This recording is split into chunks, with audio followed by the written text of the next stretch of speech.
Just a quick reminder before we get into the lesson to download the hands-on lab exercises that accompany this complete CCNA course. I'll include the link in the description. Also remember to subscribe and hit the notifications bell so you don't miss any of the lessons in the course. Okay, let's get into it.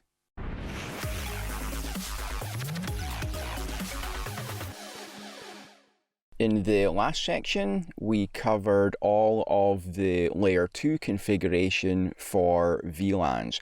But when we left off, our clients that were in different VLANs weren't able to communicate with each other at layer 3.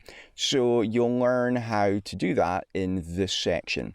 There's 3 different options you can use for your Inter VLAN routing.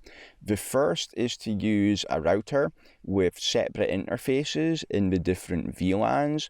Second option is router on a stick, where we just use one interface on the router, but we configure sub-interfaces on there for the separate VLANs.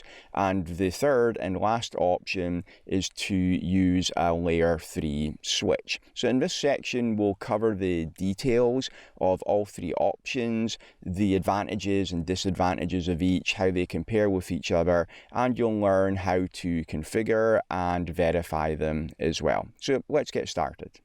Thanks for watching. If you'd like to get the complete course ad-free right now, then you can enroll in my CCNA Gold Bootcamp by clicking the link above my head or in the description. It also includes full study notes, quizzes, and 150 pages of additional troubleshooting labs you can't find anywhere else.